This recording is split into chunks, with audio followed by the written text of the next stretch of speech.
Hello everyone, स्वागत है आपका मेरे ऑनलाइन यूट्यूब चैनल संकल्प मैथ क्लासेस में। एवरेज से रिलेटेड क्वेश्चंस की प्रैक्टिस हमने अपने प्रीवियस लेक्चर्स में स्टार्ट की है। आज हम उसी लेक्चर को कंटिन्यू करते हैं और कुछ क्वेश्चंस जो एवरेज से रिलेटेड हैं उनकी प्रैक्टिस हम इस वीडियो लेक्चर में भी करते हैं। ठीक है, तो चलिए बिना समय गंवाए हम क्वेश्चन पढ़ते हैं। क्वेश्चन है कि 5 संख्याओं का औसत जो है वो 306.4 है। इनमें पहली दो संख्याओं का औसत 431 तथा अंतिम दो संख्याओं का औसत जो है वो 214.5 है। तीसरी संख्या क्या है ये हमको बताना है। ठीक है, यानी 5 संख्याओं का औसत दिया गया है, उसके बाद इनमें पहली दो संख्याओं का औसत जो है वो 431 तथा अंतिम दो संख्याओं का औसत जो है वो 214.5 है। तो सबसे पहले देखिए कि औसत होता क्या है। आप सबने औसत का फॉर्मूला पढ़ा कि औसत जो होता है वो परिमाणों का योगफल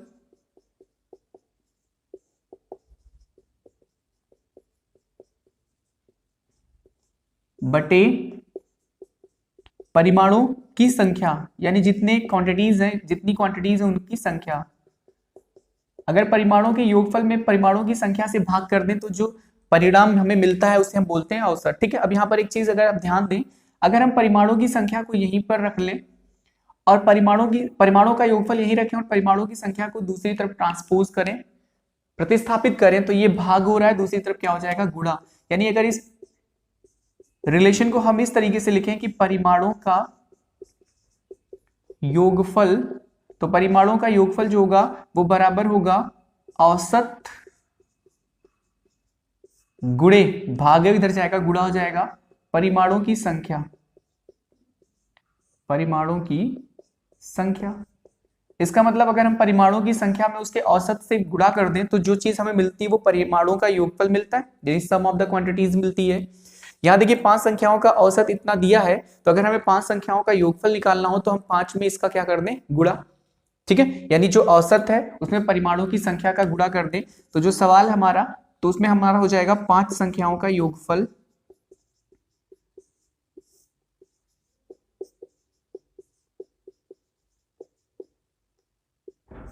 तो 5 संख्याओं का योगफल होता क्या है, औसत कितना है 306.4 और गुणे संख्याओं का, परिमाणों की संख्या 5 है, गुणा कर दीजिए, तो 5 और 4 का गुणा हो जाएगा 20 हासिल 2, फिर 5 और 6 का गुणा 30, 30 और 2 32 हो जाएगा हासिल 3, 5 और 0 का गुणा 0, 3 जो आया था वो यहां पर लिखा जाएगा, फिर 5 3 होता है 15, एक अंक पे दशमलव है तो एक अंक पे दशमलव लगाइए, यानी जो 5 संख्याओं का योगफल है वो 1532.0 है। ठीक है, या इसको हम 1532 भी बोल सकते हैं। अब देखिए पहली दो संख्याओं का औसत दिया हुआ है 431, तो पहली दो संख्याओं का योग अगर हमें निकालना हो, पहली दो संख्याओं का योग अगर हमें निकालना हो तो हमें क्या करना है, औसत में यानी 431 में परिमाणों की संख्या तो 2 ही है, तो 2 से गुणा कर दीजिए, 2 एक अनंत 2, 2 तिया होता है 6, फिर 2 चौके 8, 862। फिर अंतिम दो संख्याओं का योग अगर आपको निकालना हो तो यहां देखिए अंतिम दो संख्याओं का औसत दिया है 214.5, इसमें भी 2 से गुणा कर देंगे, परिमाणों की संख्या 2 ही है क्योंकि दो संख्याएं ही ली जा रही हैं, तो इस तरीके से 2 पच्चे होता है 10, 2 चौके 8 एक होता है 9, फिर 2 एक अनंत होगा 2, और फिर 2 और 2 का गुणा होता है 4, एक अंक पे दशमलव लगाएंगे तो 429। अब देखिए अगर हम इसे और इसे जोड़ दें, 429 और 862 को जोड़ दें तो उन्हीं पांचों संख्याओं के योगफल में से 4 संख्याओं का योगफल हमें मिल जाएगा, है कि नहीं, क्योंकि कुल संख्याएं कितनी है 5, तो 5 संख्याओं का योगफल मान लीजिए 5 संख्याएं क्या है, ए है, बी है, सी है, डी है, ई है, इनका योगफल हमें पता है, पांचों संख्याओं का योगफल हमें पता है कितना 1532। अब इसमें से आगे की दो संख्याओं का योगफल और पीछे की दो संख्याओं का योगफल हमें पता है, तो अगर हम इन दोनों को जोड़ दें और इधर जो संख्या हमने पता है 1532 उसमें से माइनस कर दें तो जो तीसरी संख्या है वो निकल कर आ जाएगी कि नहीं आ जाएगी, बिल्कुल आ जाएगी। तो इस तरीके से इन दोनों को जोड़ दीजिए तो 8 9 और 2 हो गया 11, 6 और 2 8, 8 एक होता है 9, फिर 8 4 12, 1291, और क्या करिए 1532 में से 1291 घटा दीजिए, 2 में से 1 गए 1, 13 में से 9 गए 4, और 4 में से 2 गए 2, और ये कट जाएगा तो 241। आप देख सकते हैं कि तीसरी संख्या क्या है 241, तो ऑप्शन आपका कौन सा राइट होगा, डी वाला ऑप्शन राइट हो जाएगा। ठीक है, आई होप आपको चीजें समझ में आ रही हैं, तो ऐसे ही आपको करना है। जिसमें हमने परिमाणों का योगफल बराबर, जो फार्मूला हमने पहले से पता है कि औसत जो होता है वो क्या होता है, परिमाणों का योगफल बटे परिमाणों की संख्या, उसको हमने क्या किया, थोड़ा सा सिंप्लीफाई करके परिमाणों का योग बराबर औसत गुणे परिमाणों की संख्या में कन्वर्ट कर लिया और सारे सवाल को सॉल्व कर रहे हैं। ठीक है, अगला सवाल देखते हैं। एक समूह में विद्यार्थियों के औसत अंक कितने हैं, 63। इनमें से 3 के प्राप्तांक इतने इतने और इतने हैं, यानी 78, 69 और 48 हैं। शेष 6 विद्यार्थियों के औसत कितने होंगे, हमसे पूछा। शेष 6 विद्यार्थी, तो देखिए शुरुआत वाली जो लाइन है उसमें हमें विद्यार्थियों की संख्या नहीं पता है, लेकिन यहाँ देखिए 3 के प्राप्तांक, 3 विद्यार्थियों के प्राप्तांक दिए और फिर शेष 6, इसका मतलब 3 ये 6 और 6 3 कितना हो गया, 9। तो टोटल विद्यार्थी कितने हो गए, 9। तो एक समूह में विद्यार्थियों के औसत अंक है 63, यानी 9 विद्यार्थियों के औसत अंक है कितने, 63। टोटल 9 है क्योंकि 3 के प्राप्तांक दिए और 6 के हमसे पूछे, तो 6 और 3 कितने हो गए, 9, क्योंकि उसमें लिखा है शेष। तो 3 अगर दिए गए, शेष 6 केवल है, तो 6 और 3 9, टोटल 9 होंगे। अभी समूह में औसत अंक कितने हैं, 63। तो फिर 9 विद्यार्थियों का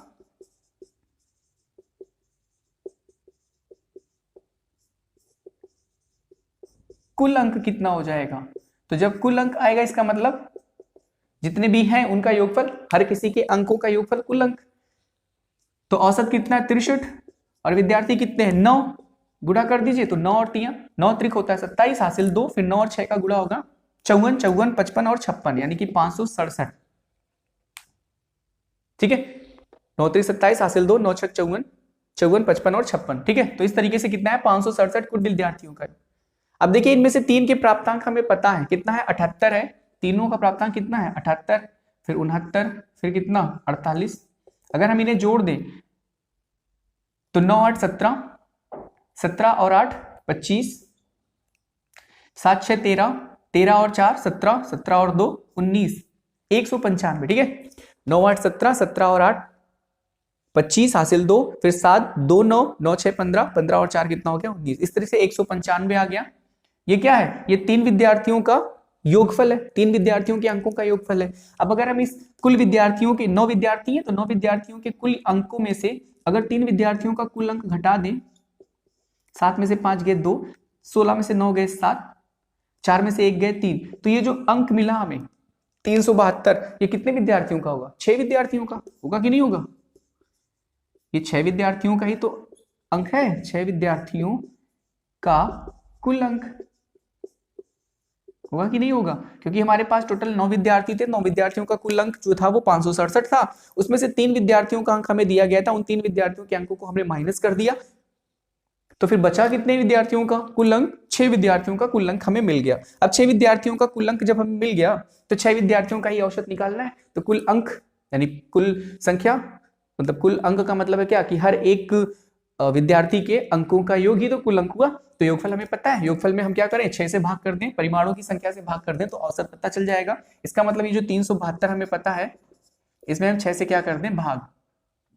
तो 6 और 6 का गुणा होता है 36, यानी 6 बार जाएगा, 1 यहाँ आएगा, 2 6 दूनी कितना हो गया, 12, कैंसिल हो गया। तो आप देख सकते हैं कि जो औसत है वो कितना है, 62। आपका आंसर जो होगा वो डी वाला ऑप्शन राइट होगा, 62। ठीक है, आई होप आपको चीजें समझ में आ रही हैं। चलिए नेक्स्ट क्वेश्चन देखते हैं, क्वेश्चन नंबर 3।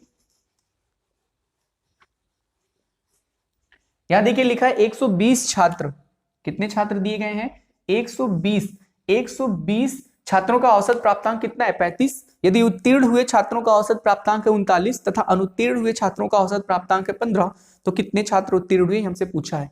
यानी 120 छात्र दिए गए हैं जिनका औसत प्राप्तांक कितना है, 35, और उत्तीर्ण छात्रों का औसत प्राप्तांक दिया गया है और अनुत्तीर्ण छात्रों का औसत प्राप्तांक दिया गया। फिर हमसे पूछा कि उत्तीर्ण छात्रों की संख्या बताइए। तो हम क्या करते हैं, मान लेते हैं, माना उत्तीर्ण छात्र जो है उनकी संख्या है कितनी, यक्स। अगर उत्तीर्ण छात्र यक्स हैं तो आप खुद बताइए अनुत्तीर्ण छात्र कितने होंगे, जबकि कुल छात्र कितने हैं, 120। तो अगर कुल छात्र 120 हैं जिसमें से यक्स उत्तीर्ण हो गए, तो यक्स अगर हम 120 में से माइनस कर दें तो बचे हुए छात्र अनुत्तीर्ण होंगे, इसलिए अनुत्तीर्ण छात्र हो गए 120 माइनस कितना, यक्स। हो गए कि नहीं हो गए, हो गए ना। अब देखिए यक्स छात्र उत्तीर्ण है और उत्तीर्ण छात्रों का औसत प्राप्तांक कितना है, 39। अब अगर इन छात्रों का जो उत्तीर्ण है यक्स, इनके कुल प्राप्तांक अगर आपको निकालने हैं तो इसी वाले फार्मूले से, कुल प्राप्तांक यानी योगफल, प्राप्तांकों का योगफल कुल प्राप्तांक, औसत में परिमाणों की संख्या से गुणा हो जाएगा। तो औसत कितना है, 39, और कुल परिमाणों की संख्या यानी विद्यार्थियों की संख्या कितनी है, यक्स। इसका मतलब अगर हम उत्तीर्ण छात्रों का कुल प्राप्तांक निकालें,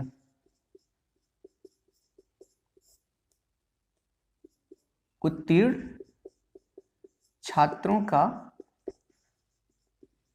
कुल प्राप्तांक, तो उत्तीर्ण छात्रों का कुल प्राप्तांक कितना हो जाएगा, 39 औसत, और परिमाणों की संख्या कितनी, यक्स, तो 39 गुणे यक्स बराबर कितना, 39 यक्स। अब अगर हम अनुत्तीर्ण छात्रों का कुल प्राप्तांक निकालें, यहां पर हम एक अनुत्तीर्ण छात्रों का कुल प्राप्तांक, तो कितना हो जाएगा, अनुत्तीर्ण छात्र कितने हैं, 120 माइनस एक्स, और प्राप्तांकों का औसत कितना है 15, तो 15 गुणे 120 माइनस एक्स। अगर हम इसे गुणा करें तो 15 और शून्य शून्य, फिर 15 दूनी होगा 30, हासिल 3, 15 करने 15 3 18, यानी 1800 माइनस फिर 15 का गुणा एक्स में भी होगा तो 15 एक्स हो जाएगा। ये हो गया अनुत्तीर्ण छात्रों का कुल प्राप्तांक। अब उत्तीर्ण छात्रों का कुल प्राप्तांक और अनुत्तीर्ण छात्रों का कुल प्राप्तांक अगर जोड़ दिया जाए, उत्तीर्ण छात्रों का कुल प्राप्तांक और अनुत्तीर्ण छात्रों का कुल प्राप्तांक अगर जोड़ दिया जाए तो 120 छात्रों का कुल प्राप्तांक होगा कि नहीं होगा, क्योंकि उत्तीर्ण और अनुत्तीर्ण दोनों को मिलाने पर कुल छात्रों का प्राप्तांक आ जाएगा, है ना। तो इस तरीके से अगर इन दोनों को जोड़ दिया जाए और वो किसके बराबर हो जाएगा, कुल छात्रों के प्राप्तांक का, तो कुल छात्रों का कुल प्राप्तांक कितना हो जाएगा, आप सब बड़े आसानी से बता सकते हैं, क्योंकि 120 कुल छात्रों की संख्या है और औसत पहले से दे रखा है इनका कितना 35, तो इनका गुणा कर दीजिए। अगर आप इनको गुणा करेंगे तो कितना आपको मिलेगा, 12 पंजे होता है 60, हासिल 6, 12 तियां 36, 6 42, 4200। ठीक है, अगर इस तरीके से नहीं कर पा रहे हैं तो आप 120 गुणे 35 इस तरीके से कॉलम वाइज कर लीजिए, तो 5 शून्य शून्य, 5 दूनी 10, 5 एक 5 एक 6, 3 शून्य शून्य, फिर 3 दूनी 6, फिर 3 एक होता है 3, 0 0 6 6 12 और 3 1 4, यानी 4200। 4200 आ गया। अब क्या करना है आपको, उत्तीर्ण छात्रों का कुल प्राप्तांक और अनुत्तीर्ण छात्रों का कुल प्राप्तांक जोड़ दीजिए और उसे किसके बराबर रख दीजिए, कुल छात्रों का कुल प्राप्तांक। तो फिर कितना हो जाएगा, ये हो जाएगा 39 यक्स धन 1800 और माइनस 15 यक्स, और ये बराबर हो जाएगा किसके, 4200 के। आई होप आपको चीजें समझ में आ रही हैं। फिर से एक बार बता रहा हूं कि उत्तीर्ण छात्रों का कुल प्राप्तांक और अनुत्तीर्ण छात्रों का कुल प्राप्तांक इस फार्मूले से निकालेंगे। दोनों को अगर हम जोड़ दें तो ये कुल छात्रों का कुल प्राप्तांक ही तो हुआ, क्योंकि कुल छात्र में उत्तीर्ण और अनुत्तीर्ण दोनों को मिलाने पर वो कुल छात्रों के बराबर ही हो जाएंगे। तो कुल छात्रों का कुल प्राप्तांक जो है वो उत्तीर्ण छात्रों का कुल प्राप्तांक प्लस अनुत्तीर्ण छात्रों का कुल प्राप्तांक।